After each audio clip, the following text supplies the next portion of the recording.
Menyatakan kata kerusuhan dalam pasal 28 ayat 3 dan pasal 45A ayat 3 Undang-Undang Nomor 1 Tahun 2024 tentang perubahan kedua atas Undang-Undang Nomor 11 Tahun 2008 tentang informasi dan transaksi elektronik untuk selain dan selebihnya.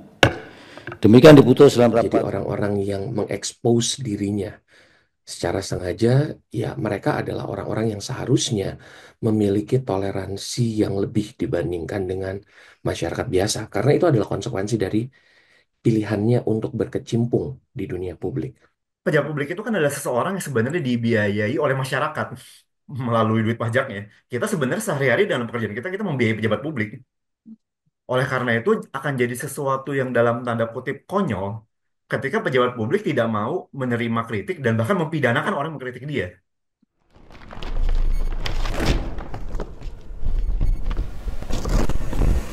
Halo Tribuners, program di balik layar Tribun News kembali hadir menjumpai Anda bareng aku Tini Ausien.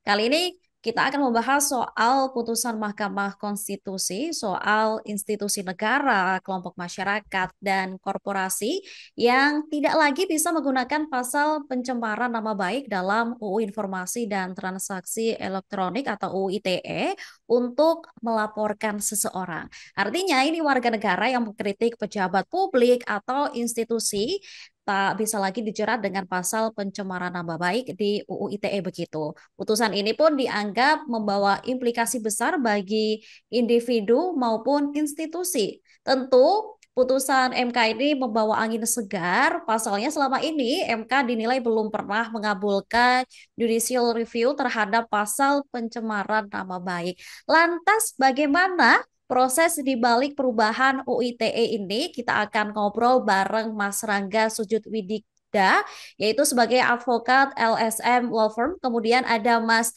Damian Agatha Yuvens, yaitu partner di LSM Law Firm yang bertanggung jawab atas judicial review ini sendiri. Mereka adalah tim yang kemudian berhasil membuat pasal pencemaran nama baik ini nggak bisa dipakai oleh pemerintah maupun pejabat begitu. Langsung aja kita sapa di sana sudah ada Mas Rangga dan Mas Agatha. Halo Mas, apa kabar? Halo, selamat pagi Bu Tini. Halo. Baik. Sehat semua ya? Ya, Oke, Mas ini seperti yang saya katakan di awal tadi. Kemudian ini saya pengen penasaran, bagaimana kemudian cerita awal mula ini menyusun materi terkait UU ITE, khususnya tentang pasal yang tidak bisa digunakan untuk menyerang atau membungkam kritik terhadap pejabat publik begitu. Boleh Mas Rangga dulu?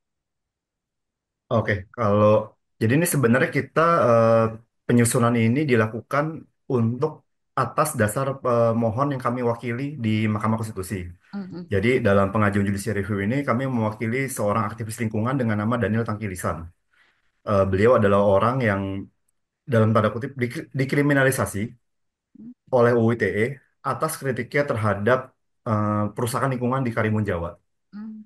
Nah, di situ kami melihat bahwa oke ini dia dikriminalisasi nih atas pasal 27A dan apa pasal ujaran kebencian yang 28 ayat 2.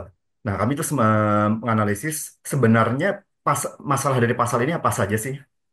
Jadi kami tidak sekedar kayak oke ini ada apa aktivis lingkungan yang saat ini apa dikriminalisasi, tapi kami melihat lebih jauh lagi masalah-masalah di pasal ini apa saja sih yang apa dari situlah kami melihat oke oke ini pasal ini nih akan jadi masalah di kemudian hari nih ketika pasal ini dipakai untuk A B C D E F G. Nah, salah satunya adalah tentang pembungkam ketika pasal ini digunakan oleh pejabat publik untuk membungkam kritik yang ditujukan kepada mereka. Karena bagaimanapun juga kan kalau kita bicara di aktivis lingkungan tadi, salah satu yang bertanggung jawab atas kerusakan lingkungan itu adalah tentunya ya pejabat publiknya. Kenapa didiamkan saja kerusakan lingkungan itu? Nah, tapi masalahnya gini, dia apa kalau nanti dia mengkritik pejabat yang bertanggung jawab atas kerusakan lingkungan tadi, apakah dia bisa dikriminalisasi juga? Sangat mungkin. Oleh karena itulah kami di situ mengantisipasi kemungkinan-kemungkinan tadi dan pada akhirnya mengajukan judicial review dengan permohonan-permohonan yang kami ajukan di dalamnya. Kira-kira seperti itu kalau dari saya. Mungkin bisa dilanjutkan dari Pak Damian. Oke, kalau Mas Agatha sendiri bagaimana kemudian tadi kan sudah dijelaskan dari kasus itu sendiri. Ada hal lain kemudian yang mendorong kalian untuk memperjuangkan perubahan UU ITE ini sendiri begitu? Oke. LSM Law Firm ini kan law firm yang didirikan oleh ya salah seorang pesohor dan pejuang HAM di Indonesia, Pak Profesor Todung Mulya Lubis. Jadi memang di dalam aksinya, LSM Law Firm sedapat mungkin juga bertindak dengan visi tersebut, visi pemajuan HAM untuk Indonesia. Ketika kita bicara mengenai pencemaran nama baik melalui media elektronik, hak yang terkait erat sebetulnya dengan pasal tersebut adalah hak atas kebebasan berekspresi. Sebagaimana tadi disampaikan oleh Pak Rangga, bahwa pencemaran nama baik ini sebetulnya menjadi suatu instrumen yang acap digunakan untuk mengkriminalisasi mereka yang punya pendapat berbeda atau bahkan mereka yang mengkritik apapun yang sebetulnya terjadi di dunia nyata. Dan hal tersebut sebetulnya sangat tidak sehat bagi perkembangan demokrasi karena hanya akan menumbuhkan rasa takut dan membuat jadinya suatu proses pemerintahan yang tidak terawasi oleh publik. Berangkat dari ide itu sebetulnya kami datang ke Pak Daniel dan ya berdiskusi tentunya. Pak Daniel juga memiliki visi yang sama bahwa kritik terhadap pemerintah adalah sesuatu yang seharusnya tidak dapat dikriminalisasi.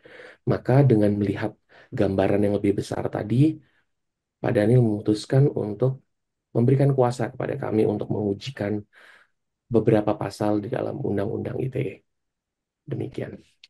Oke, tapi dengan perubahan ini yang dikhawatirkan institusi tidak lagi memiliki jalur hukum gitu jika difitnah atau diserang secara digital. Ini bagaimana kalau dari Mas Agatha sendiri? Sebetulnya, Bu Tini, ini pertanyaannya cukup menarik ya, karena kalau kita lihat esensinya, pemerintah itu ngapain sih? Pemerintah itu kan adalah pihak-pihak yang menjalankan tindakan-tindakan untuk kepentingan publik. Artinya, ya memang setiap tindakan dan aksinya berada di bawah scrutiny dari publik. Dan setiap statement atau kritik yang disampaikan oleh publik sebetulnya kan dalam rangka meminta akuntabilitas dan pertanggungjawaban dari tindakan pemerintah tersebut. Kalau misalnya ada disinformasi yang diberikan oleh masyarakat atau hal-hal yang tidak akurat yang disampaikan oleh masyarakat, yang bisa dilakukan pemerintah apa? Ya mengklarifikasi dong. Hmm. Yang pertama kan adalah, ya mereka harus terima dulu tadi, bahwa ini adalah bagian inherent dari tugas mereka sebagai pemerintah untuk menerima kritik dan mendapatkan sorotan. Yang kedua, kalau memang ada disinformasi seperti yang saya katakan, ya kemudian buat klarifikasi dan sampaikan fakta yang benar. Itu kalau dari segi pemerintahnya. Sekarang kalau kita lihat dari segi kedua, yaitu dari segi pasalnya sendiri. Pasalnya ini kan sebenarnya adalah pencemaran nama baik. Secara konseptual, secara teoritis, yang punya nama baik, ya perorangan, orang perorangan. Saya, Butini gitu. Not the government. Jadi in the first place, ketentuan ini digunakan oleh misalnya lembaga pemerintah untuk membungkam kritik, itu saja secara teoritis adalah pendekatan yang keliru dari awal. Mungkin Parah nggak bisa tambahkan lagi. Oke. Nah, di sini mungkin saya sedikit mengutip pendapat Pak Anies ya, bahwa Pak Anies dalam mengomentari judicial review ini dia pernah mengatakan lembaga negara itu bukanlah pihak yang harus terluka oleh kritik, tetapi justru pihak yang siap mendengarkan. Di mana negara yang kokoh bukanlah negara yang membungkam, tapi justru yang lapang menerima koreksi demi perbaikan bersama. Jadi di sini kami melihat bahwa dalam esensi kepentingan publik, sebenarnya kritik itu adalah sesuatu yang justru perlu dibiarkan untuk bebas. Karena di situ kita bisa sama-sama, baik rakyat maupun pemerintah, memperbaiki keadaan yang saat ini kita hadapi ya sebagai negara. Jadi ketika pemerintah justru membungkam kritik-kritik yang ada, kita ini justru adalah kemunduran sebagai negara. Jadi kami melihatnya bahwa ya memang kritik-kritik terhadap pejabat publik ini adalah sesuatu yang wajib dibiar dibebaskan dan wajib ada dalam suatu negara demokrasi. Karena hanya dengan itulah kita bisa maju secara bersama-sama sebagai satu negara Indonesia. Ya. Ini Baik. itu saja tambahan dari saya. Berarti kalau sebenarnya dengan cara pemerintah melaporkan masyarakat yang mengkritik itu sebenarnya dengan cara membungkam dan bisa saja diartikan adalah itu cara mereka mengancam agar mereka tidak lagi mengkritik pemerintah begitu ya. Oke. Eh, dari putusan MK sendiri, apakah Mas Rangga sendiri senang ataukah sudah puas dengan putusan MK soal UU ITE ini sendiri? Oke, kalau ini kalau dari saya pribadi dulu ya. Kalau dari saya sih apa senang pasti, tapi kalau puas sebenarnya masih ada satu hal yang mengganjal sebenarnya kalau di putusan MK ini. Apa itu? Jadi dalam putusan MK ini sebenarnya kami juga gini. Putusan MK ini sebenarnya ada kalau saya jangan yang senang dulu ya. Hmm, Putusan MK ini sebenarnya adalah arah yang cukup bagus bagi demokrasi karena di satu sisi kita melihat bahwa saat ini kan demokrasi di berbagai, gak cuma di Indonesia, di berbagai belahan negara tuh lagi terancam. Di mana saat ini kalau kita lihat dari indeks, ada satu penelitian di mana indeks demokrasi di negara-negara ini saat ini cenderung sedang turun. Nah, oleh karena itu putusan MK ini kami melihatnya sebagai angin segar yang dimana kayak ini sesuatu yang sangat baik. Apalagi ketika kita melihat bahwa pasal pencemaran nama baik dan hasutan kebencian ini adalah pasal yang belum pernah berhasil untuk di judicial review dari sejak pertama kali undang-undang ini diundangkan. Jadi kami melihat ini kalau kami melihat apakah kami senang, kalau dari saya sendiri, saya senang. Kayak, wah ternyata masih ada secercah harapan. hmm, Apalagi kalau mengutip di sosial media ini, yang berita-beritanya ini cenderung membuat pesimis ya. Ada satu putusan MK ini nih menjadi angin segar yang kayak, oh ternyata masih ada harapan untuk negara ini memperbaiki dirinya. Nah, tapi kalau puas sebenarnya ada satu yang mengganjal kalau dari saya pribadi bahwa ini terkait dengan eh, public figure. hmm.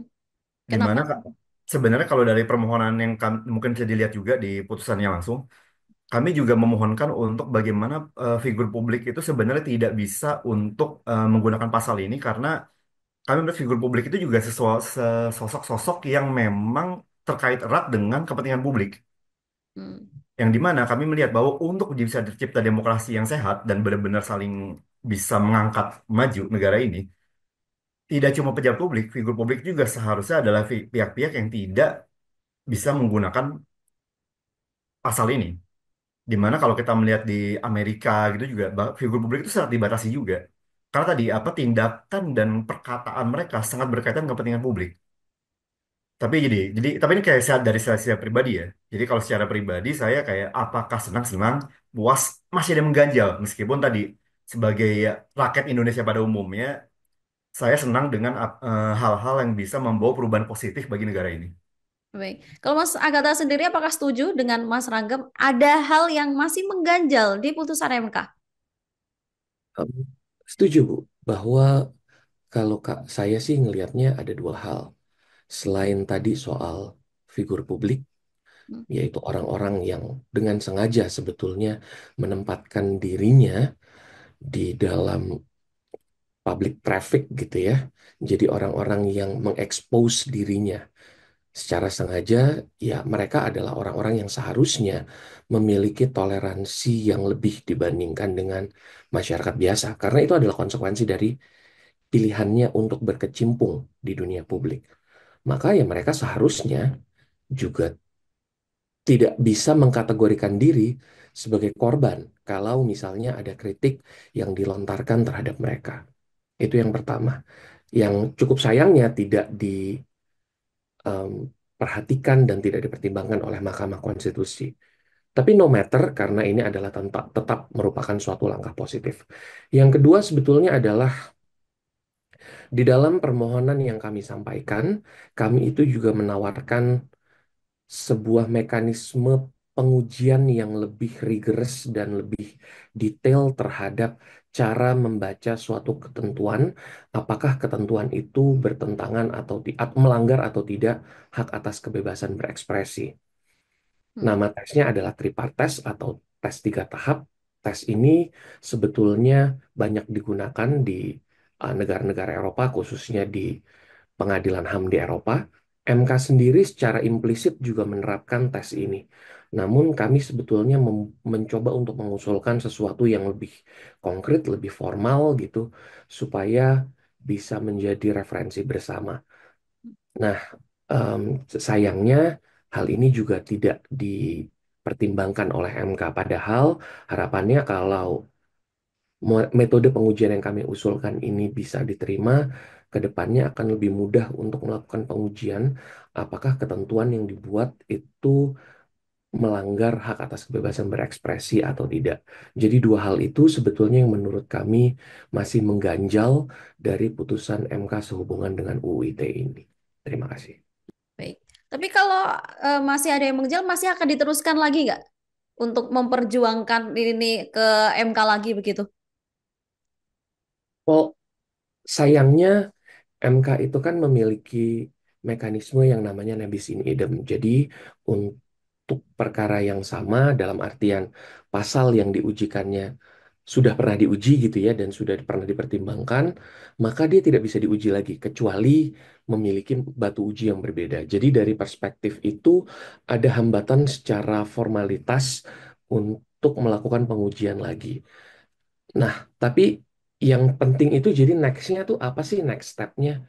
Yang paling penting kalau menurut perspektif saya adalah memastikan agar perubahan yang dibawa oleh MK ini, perubahan positif ini bisa diterapkan di dalam kasus nyata.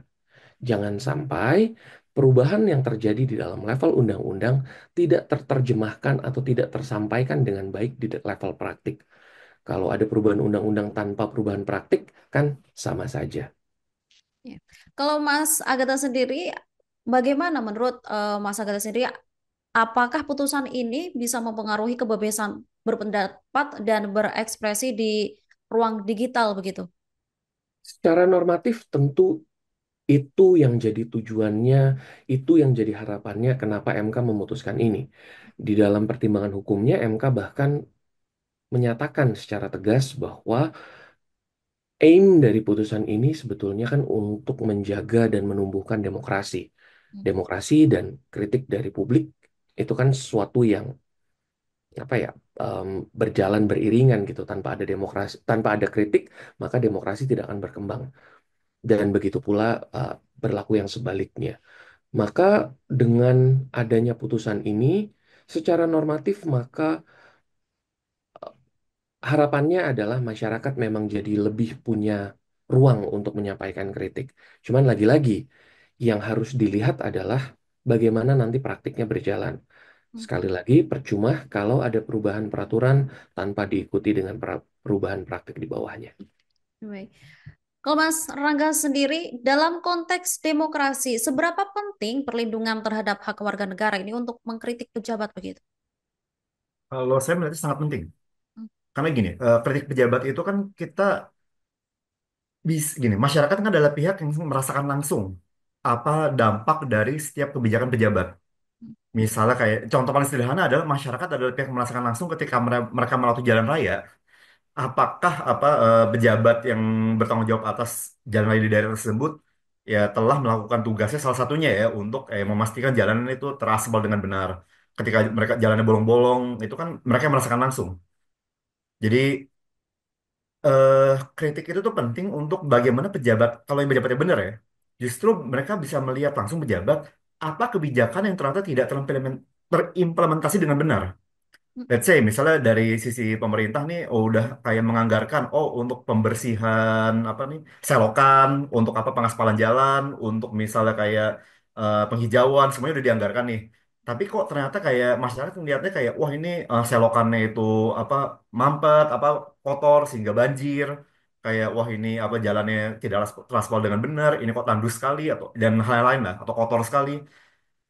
Justru kalau di apa suatu lingkungan yang sehat, ketika masyarakat mengkritik, pejabat justru kayak tunggu ini kenapa udah dianggarkan kok nggak jalan, kok masih kayak jalanan bolong-bolong aja, kok masih kayak selokan tuh penuh dengan sampah misalnya kayak ini apa nih nggak jalan nih? Apakah jangan-jangan mungkin misalnya kayak apakah misalnya proyeknya nggak jalan atau ternyata proyeknya udah di jalan nih tapi ternyata dari kontraktornya tidak menjalankan dengan baik misalnya, itu kan hal-hal yang bisa menjadi cerminan langsung Jadi pejabat itu justru dengan mereka mendengarkan kritik, mereka bisa tahu persis apa yang tidak berjalan di lapangan atau di kehidupan masyarakat sehari-hari.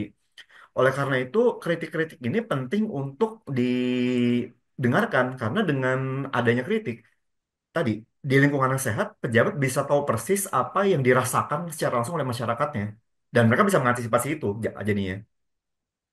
Jadi Oke. sangat penting. Ya, tapi kalau soal tafsir MK yang menyebutkan bahwa pejabat publik ini bukan subjek yang harus dilindungi secara pribadi dari kritik ini, kalau Mas Rangga sendiri seperti apa menilainya? Kalau dari saya melihatnya kalau dari putusan MK ya, ini adalah sesuatu yang tentunya saya sangat setuju. Hmm. Karena kan pejabat publik itu adalah tadi, ini adalah seseorang yang tindakannya ini dia sangat berkaitan dengan publik satu, dan ini kalau dari saya melihatnya juga, pejabat publik itu kan adalah seseorang yang sebenarnya dibiayai oleh masyarakat melalui duit pajaknya. Kita sebenarnya sehari-hari dalam pekerjaan kita membiayai pejabat publik. Oleh karena itu akan jadi sesuatu yang dalam tanda kutip konyol ketika pejabat publik tidak mau menerima kritik dan bahkan mempidanakan orang yang mengkritik dia.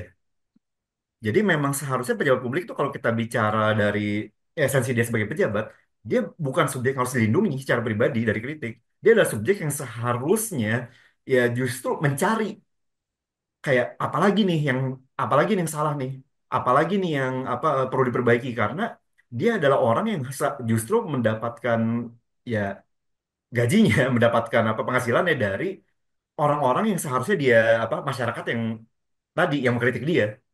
Jadi pejabat publik itu secara harusnya bukan subjek, dia adalah orang yang harus mencari kritik. Kebalik. Oke, berarti tapi kalau misal mereka kemudian mengatasnamakan pribadi, apakah tetap bisa digunakan UU ITE ini sendiri? Bukan, misal dia beralasan saya bukan melaporkan seseorang ini bukan sebagai pejabat begitu, saya melaporkan ini sebagai warga biasa seperti itu. Itu akan bagaimana kemudian nantinya? Sebetulnya di situ justru yang dibutuhkan kejelian dari penegak hukum, Hmm. Putini.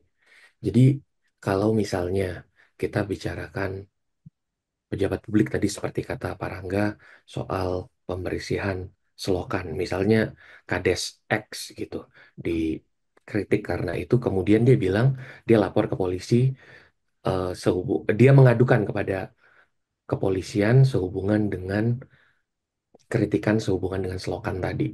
Ya. Kan itu sebetulnya bisa dipisahkan.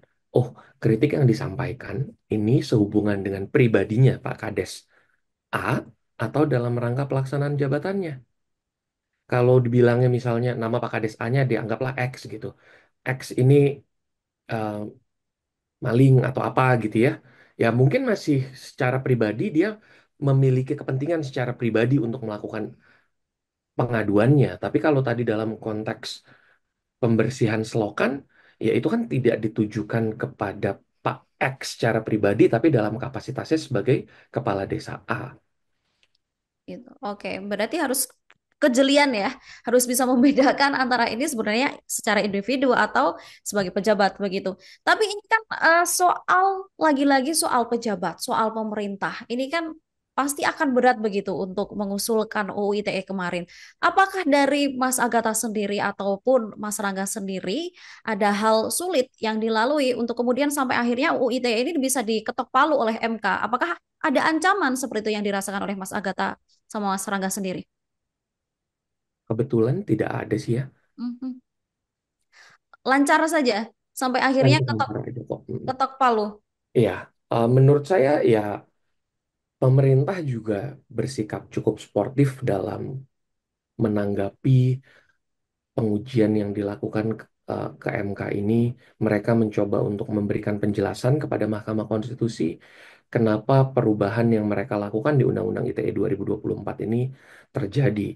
Meskipun ya secara implisit mereka juga mengakui memang ada miss ketika ketika merevisi Undang-Undang ITE dengan tidak memperhatikan apa yang ada di dalam KUHP 2023 yang akan berlaku di 2026 nantinya gitu. Jadi secara institusional menurut saya mereka memposisikan dirinya sebagai pihak yang menguraikan saja fakta apa yang terjadi dan kenapa peraturannya seperti ini. Makanya menurut saya sih prosesnya berjalan dengan lancar ya sampai dengan putusan dibacakan. Oke. Kalau Mas Rangga sama, tidak ada ancaman atau sempat terjadi getol-getolan dengan pemerintah atau bagaimana di persidangan begitu? Gak kok apa kalau dari saya sama apa kalaupun kita ketemu dari ada Kominfo gitu-gitu sebenarnya kalau kita bicara di secara pribadi ya ketika lagi bertemu ya diskusinya cukup konstruktif. Jadi Hmm. mereka tidak secara apa at least di ruang sidang ya atau pas di depan di MK-nya tidak kayak kalian kenapa nggak gitu? Enggak. Tidak ada seperti itu. Kita cukup konstruktif kok apa ketika ketemu pemerintah secara langsung ya. Ya, oke. Jadi Tapi enggak tapi ini mengalami. sebenarnya prosesnya berapa lama kemudian dari kemudian eh, menemukan kasus itu tadi sampai akhirnya diketok palu? Hmm, hmm.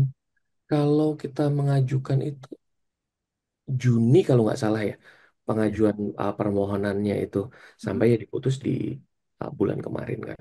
Jadi hampir setahun lah prosesnya. Tahunan lebih baru hampir setahun kemudian ya. diketok palu Iya, Mei awal kemarin ya. iya. Oh di Mei awal iya. Ya, Mei awal. Iya, hampir setahun. Oke, kalau Mas Agatha sendiri, apakah bisa dilihat potensi perubahan dalam cara penegak hukum menangani laporan-laporan pencemaran nama baik pasca putusan ini sendiri? Kalau kita lihat beberapa komentar yang disampaikan di publik misalnya oleh Kapolri gitu ya, ya kami sih punya harapan bahwa memang penegak hukum akan mengikuti dan akan menelaah lebih lanjut apa yang dikehendaki oleh MK di dalam putusannya. Dari statement-statement itu ya harapannya statement yang dibuat di puncak itu harapannya bisa didengar dan diterima juga sampai ke level yang paling bawah sehingga di dalam penerapannya semuanya bisa berjalan secara sinkron. Harapannya sih seperti itu. Iya. Apalagi ini MK eh, menuai sejarah baru begitu ya, bisa mengetok soal pencemaran nama baik ini ya. Ya itu juga salah satunya. Oke, kalau Mas Rangga sendiri, menurut Mas Rangga bagaimana kemudian masyarakat nanti bisa memanfaatkan ruang yang lebih bebas ini secara bertanggung jawab begitu untuk mengkritik pemerintah ke depannya? Oke, kalau dari saya melihat masyarakat gini, masyarakat tuh sangat bisa memanfaatkan ruang ini untuk mengkritik semua kebijakan yang tidak berjalan. Contoh, misalnya kayak masyarakat melihat, oh ini kok pemerintah di daerahnya ini nih, misalnya kayak si lurahnya misalnya, atau siapa bupatinya kok apa transportasi umum nggak jalan, tapi kok kerjanya bikin dangdutan dulu, misalnya contoh ya. Kayak, ya dia bisa kritik kayak ini apa ini apa salahnya contohnya ya. Ini bupati ini kok apa bukannya kita memperbaiki fasilitas publik malah ngadain konser melulu apa nyari popularitas atau gimana misalnya contoh itu ini kan masih dalam kaitan dan kritik pejabat publik nih jadi ya kritik aja kalau memang merasa ada salah ya. Jadi misalnya memang ada apa transportasi umum tidak jalan apa sekolah misalnya kayak ini sekolah kami nih kayak apa temboknya udah bolong-bolong atau apa atapnya udah bocor kok gak diperbaikin ini duitnya kemana misalnya kayak suarakan aja. Ya. Mm. Tapi ini yang catatan ya ingat ini kan kita sebagai pejabat publik. Nah kalau misalnya ini tidak menjadi ruang untuk misalnya kayak ngehina yang cuma sekedar hina doang. Ya. Misalnya contoh kayak let's say Bupati A anjing misalnya kayak stop di situ. Nggak ada konteksnya, ya itu kan ya bukan seperti itu. Tapi kalau misalnya kayak Bupati A anjing ini kayak apa gue udah ngelapor dari tanggal apa 1 Maret udah Mei gak ada apa tidak ada kelanjutan. Ya itu mungkin masih bisa dilindungi karena itu kayak ada konteks kan. Dia udah ngelapor dari apa 2 bulan lalu kok gak ada perkembangan. Jadi ini kita tidak apa ingat, yang dilindungi adalah kritik apa terhadap pejabat publik yang dimana kayak kalau tadi terkait dengan jabatannya itu saat ini seharusnya dilindungi dan banyak apa karena kan memang tadi udah dinyatakan secara tegas oleh MK juga kan. Tapi Mm. kalau kita mau kritik ya tadi sebagai individu tanpa konteks kayak cuma hinaan murni ya bisa jadi ya tetap ada ruang untuk mereka dipidana. Jadi ini Mm. yang harus hati-hati. Kalau dia menghina benar-benar total menghina doang titik, gak ada konteks, gak ada apa, ini masih bisa dianggap sebagai oh ini pribadi. Mm. Tapi kalau misalnya dia mengkritiknya jelas nih kayak wah ini apa cuma cari popularitas nih apa udah apa yang rakyat kecil gak didengerin. Misalnya kayak saya apa udah bilang listrik di sini mati apa dari misalnya contoh ya dari seminggu udah mati dicuekin aja. Nah itu masih bisa karena tadi intinya kalau terkaitan dengan apa bagaimana pejabat publik itu menjalankan kewajibannya itu seharusnya dilindungi. Tapi kalau kritiknya itu benar-benar bukan kalau bukan kritik. Kalau hinaan itu benar-benar cuma hinaan doang, titik, gak ada konteks, gak ada apa ya, mungkin masih agak sulit. Oke, berarti kritiknya harus jelas ya, soal apa, ke siapa, dan dengan penggunaan bahasanya pun harus jelas begitu ya, Mas ya. Biar nantinya kritik ini ya untuk membangun dan tidak akan berbalik menyerang balik ke pengkritik gitu ya. Iya, dan arti kalau dari saya melihat ya, dia mau pakai bahasa kasar apapun, kalau misalnya memang kritiknya jelas, ya kayak tadi misalnya kayak, wah anjing apa, saya udah ngelapor dari tadi ya, apa dari bulan Mei, dari bulan Maret, ya itu kata-kata kasar itu masih bisa mungkin oke, karena tadi masih kritiknya jelas ya. Hmm. Tapi ketika dia pakai kata-kata kasar tapi masyarakat tidak memakai konteks, kayak cuma kata-kata kasar titik titik titik udah selesai. Nah Hmm. tadi hati-hati. Iya, Ingat iya. yang dilindungi itu adalah ketika kita menyerang mereka sebagai pejabat publik yang berarti harus ada jelas konteksnya apa. Hmm. Oke. Kalau kalau Mas Agatha sendiri, apakah putusan ini bisa menjadi momentum untuk mendorong revisi total UU ITE begitu, Mas? Harapannya sih begitu, Bu. Jadi MK ini kan sebetulnya sudah memberikan suatu guidance, menunjukkan juga sinyal-sinyal bahwa ada permasalahan di dalam Undang-Undang ITE. Tapi kalau saya sih ingin mengajaknya melihat lebih dari apa yang diputuskan oleh MK. Permasalahan Undang-Undang ITE itu bukan cuma permasalahan rumusan yang multitafsir atau permasalahan rumusan yang tidak jelas. Lebih dari itu, yang jadi masalah adalah idenya, kerangka berpikirnya. Undang-Undang ITE itu kan awalnya didesain untuk menjadi undang-undang yang mengatur aspek teknis dari informasi dan transaksi elektronik. Tapi di akhir tiba-tiba masuk ketentuan pidana yang spiritnya, cara penerapannya adalah yang kuno gitu. Jadi dia mencoba untuk menggabungkan aspek modern dan dari suatu hukum dengan aspek kunonya. Jadinya nggak nyambung. Pola pemikirannya punitif, pola pemikirannya adalah untuk menghukum gitu. Jadi kalau ajakan saya sih kalau memang ini dijadikan momen refleksi bagi pemerintah terhadap apa yang perlu disempurnakan dari UU ITE, maka mari melihat dari pola pikirnya. Apakah pola pikir yang punitif masih cocok untuk mengatur hal-hal yang terjadi di dunia maya? Bukankah misalnya pola yang preventif akan lebih baik gitu? Itu kan hal-hal yang seyogyanya perlu didiskusikan oleh pemerintah kalau memang mau merevisi Undang-Undang ITE. Oke. Dari Mas Rangga sendiri, dari UU ITE ini sendiri sempat dinotis Pak Anies begitu. Bagaimana kemudian Mas Rangga perasaannya kemarin dapat dinotis sama Pak Anies Baswedan begitu soal perubahan ITE sendiri? Saya sih sangat ya ini sekali ini pribadi ya. Kalau saya pribadi sih sangat happy karena saya sebenarnya sebagai orang yang cukup aktif di media sosial Twitter atau X, saya cukup sering mengikuti pendapat Pak Anies. Oh, Jadi gitu. dan saya iya saya kalau pendapat gini, saya jujur kalau untuk ama politisi saya sebenarnya punya misalnya apa ya belief atau prasangka yang cukup buruk lah sebenarnya. Tapi untuk Pak Anies yang lihat pendapat-pendapat beliau tuh sangat-sangat yang oke ini banyak yang resonating mungkin ya kayak di saya tuh yang wah ini Pak Anies tuh pendapatnya bagus-bagus juga. Jadi ketika beliau apa komen tuh saya secara pribadi yang wah ini nih ini mungkin figur politik yang paling saya respect saat ini di di era sekarang. Jadi saya kayak sangat senang lah, sangat merasa terhormat. Sempat bertemu dan ngobrol langsung kah setelah itu? Sayangnya belum, Oh, sayang belum. karena kebetulan ini kan cukup sibuk juga ya. Iya ya. Oke, tapi apakah setelah ini berencana untuk bertemu gitu untuk ngobrol langsung? Pak, Kalau ada nanti. kesempatan sih pasti saya sangat mau ya. Kalau Oke, ditunggu nanti ya. Semoga bisa ngobrol berdiskusi bersama Pak Anies gitu ya, Mas. Rangga ya. Amin, Sebelum amin. kita akhiri, Mas Rangga dan Mas Agata sendiri, bagaimana kemudian harapan ke depan soal reformulasi UIT ini agar lebih adil dan tidak multitafsir ke depannya begitu?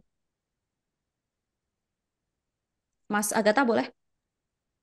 Em, Kalau saya kembalikan ke statement saya sebelumnya bahwa kalau mau melihat Undang-Undang ITE, mari kita lihat dari spiritnya, dari pola pikirnya. Em, Mari munculkan pertanyaan apakah konsep yang punitif ini masih cocok untuk diterapkan atau tidak. Dan kalau mau melakukan perubahan, ya ubah dari pola pikirnya, jangan dari wordingsnya saja, karena itu tidak akan pernah menyelesaikan masalah dari root cause-nya. Hmm. Kalau Mas Rangga sendiri bagaimana harapan ke depannya?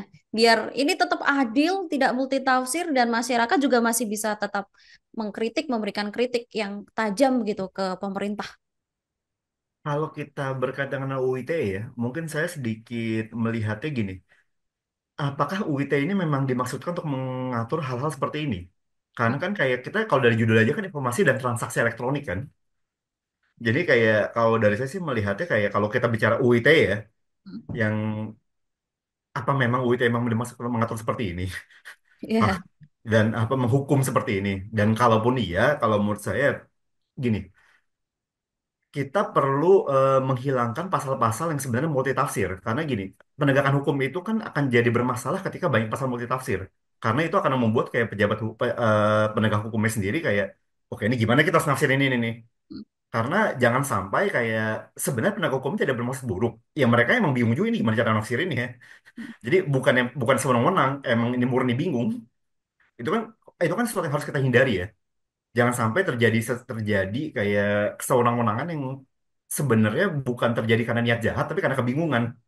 Hmm. Jadi kalau dari saya melihatnya kayak ya kita perlu benar-benar memangkas nih pasal-pasal yang memang atau penjelasan bahkan penjelasan-penjelasan yang memang di UIT ini multitafsir dan menyerahkan begitu saja ke penegak hukum untuk nafsirin secara pribadi bisa jadi mereka bukannya jahat tapi bingung. Oke, tapi kalau dari Mas Rangga sendiri, kalau misal harus ada yang dirombak lagi, pasal apa itu?